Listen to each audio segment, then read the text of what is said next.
What if most of your career decisions weren't actually yours? Not because somebody forced you or manipulated you, but because it's so easy for us to be influenced and go along with inherited societal default answers to what a typical career path should look like. Most people don't consciously design their career paths, they inherit it. And inherited defaults are really powerful and kind of insidious because they're so easy to not recognize how they influence us. They are just the default script. Most of the time, in the realm of career and making money, they feel like common sense. But what you do to make a living is such an important part of your life, and it shapes almost every aspect of what your life can look like and who you're able to be within it. It determines your time, your energy, your location, your stress level, even your relationships, and your amount of available resources to work with. It even influences how you relate to other people and how you introduce yourself to the world. There's an enormous weight riding on what you choose to do for a living, and it's so easy to just fall into a path that is presented in front of you. It's one of the easiest areas of life to just accept the script that's handed to you about what a reasonable career path looks like. I think it's really interesting to think about this question that we're asked from basically the time that we're able to talk as children. It's like, what do you want to be when you grow up?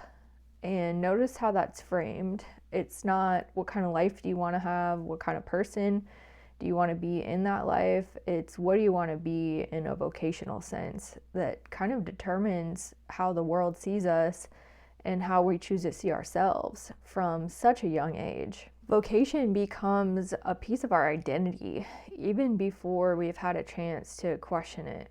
I remember being asked that question constantly growing up. What do you want to be when you grow up?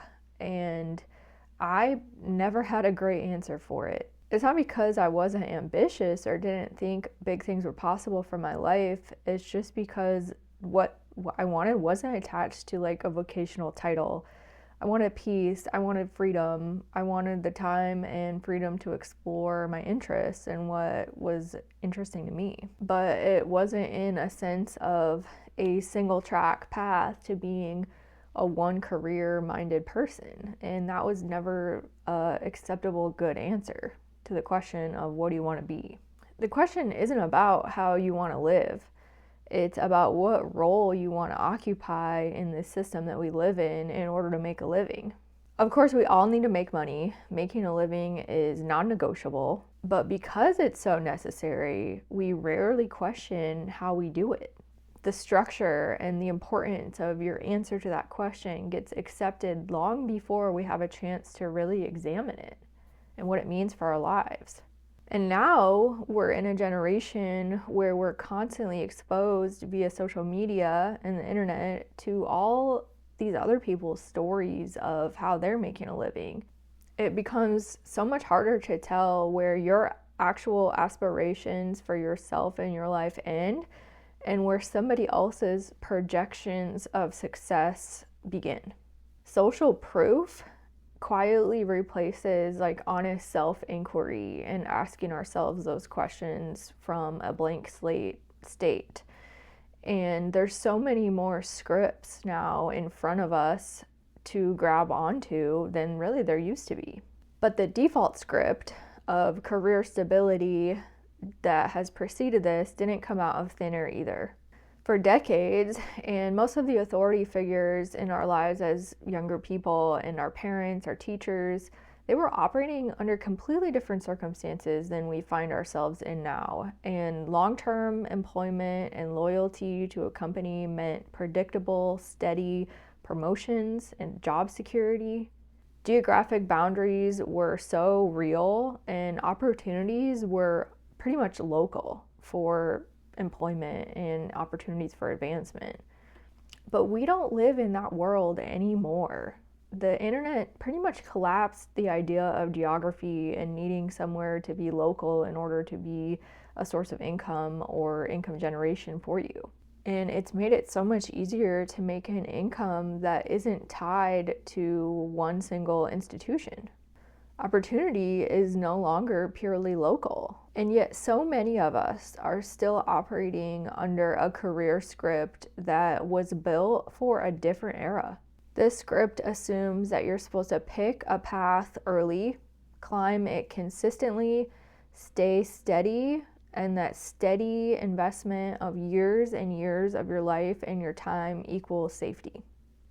But we all know that institutional safety and stability really isn't real, and entire sectors change now. In a few years, you can get pretty much a college education, learn whatever you want to do with your computer at your home online. Real stability and abundance in these times are rarely created or given by institutions or single companies that you're going to work for. It's increasingly created by individuals. And when the environment changes and there's all this opportunity around you, but you're still operating under this internal script that you've grabbed onto, then you feel a lot of friction.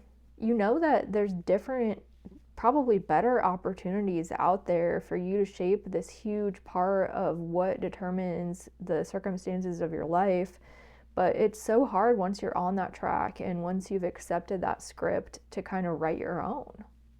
That friction can look like restlessness, like intense dissatisfaction, anxiety about your life and what you do for a living. You're probably feeling responsible, but not aligned. You can't succeed inside of a system that was never designed for your thriving as a human being. The issue isn't choosing the default and choosing that script. The issue is never examining that choice in the first place and really truly choosing for yourself. Because once you realize that your career script and what you do every day pretty much was inherited, then you get something really powerful. And that is the ability to make your own choice and your own decisions about what you do to make a living. And choice, having that choice, forces you to take responsibility. If stability isn't something that's automatically handed to you, all the answers of what you should do, then you have to decide for yourself what's best for you. It becomes something then that you have to build. If you never question the script, then you might spend decades of your life climbing a ladder that leads exactly where everybody said it would, maybe if you're lucky, but nowhere that you actually wanted to go. Imagine a world where, as young kids, instead of getting asked the question of what do you want to be when you grow up, you get asked, how do you want to live? And if you've never asked yourself that question of how you want to live seriously, then maybe now's the time. Because awareness comes before your own ability to author your own future and the circumstances of your own life. And there's so much on the line with this decision.